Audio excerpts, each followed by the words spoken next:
Beautiful people. Sage. Figured I'd share a story with you guys. Somebody asked me about it in the comments section of another video. The video's topic was about a guy that was on Joe Rogan. You've probably seen it. You may have, where he talks about how he used to be a hitchhiker back like in the 90s and the 2000s, and how if you're a hitchhiker, one of the things that you'll discover is that people will reveal, and people do this to me too, and I have hitchhiked, but not often.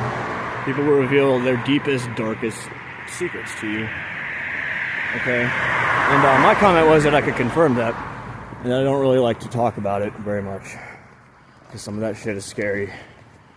I'd say the number one thing that probably creeps me out the most would have been my encounter with, back east, what was known as the Happy Face Killers, or Killer.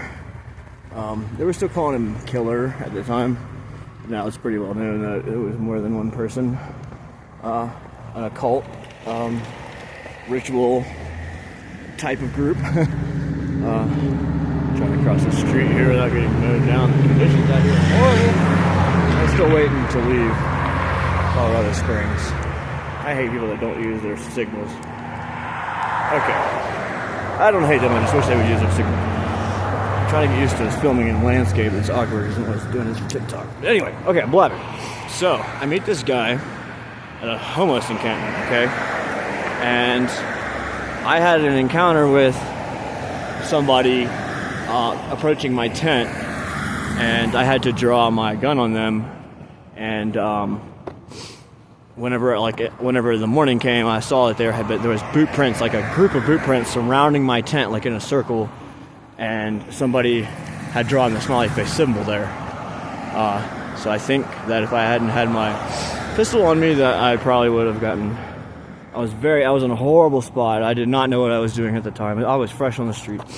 Anyway, I'm a homeless encampment, and I'm talking to this guy, and I tell him that, and he tells me, yeah, it's actually, it's a group of train hoppers like me that go around, and what they do is they don't target like the weak and the vulnerable. They target like the young and the spry, and like the people who are doing better, you know what I mean? I don't know why, or if it's just the thrill of hunting someone who's more challenging. He didn't tell me that. But he said that they would stalk them like prey and then wait until their weakest moment, and then do some sort of like occult ritual murder that was supposed to grant them some sort of immunity. Now, he told me that the way that he knew this was because he was a part of that group, but didn't necessarily say that he was among people, like he didn't say he killed anybody, but I mean saying you're part of that, I don't know. But he wasn't from that area. I'm not going to name the area, I'm not going to name names. It creeps me out. I've got no problem with anybody. I'm just out here to play music, man.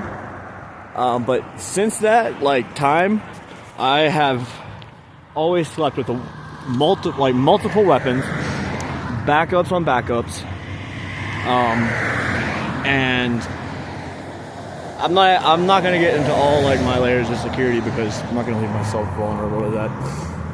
But just say that I definitely amped it up, and I definitely became a lot less. I became a light sleeper, like for life. Because that sort of like confirmed for me that trauma. It was like I didn't really know, it's kind of weird. I'm talking to him. Yeah, lucky to be alive. That is one of my near-death experiences. It's not the first. No, it wasn't the first. Definitely wasn't the last. I have other stories, so if you guys are interested in this kind of thing, let me know, and I can give you some other stories.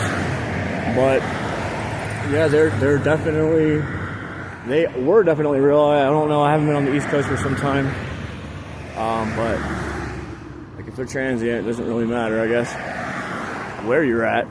Just always just be on the lookout. Like my situational awareness does not ever decrease no matter what. I make mistakes just like anybody else, but like I know that my life depends on my ability to be aware of my surroundings, to take every step that and precaution that I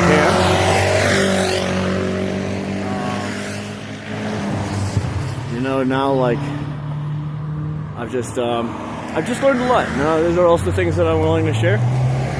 So hope you found this like interesting. Leave me a comment, let me know like what you want to see or if you thought that was interesting. And please subscribe, and until next time.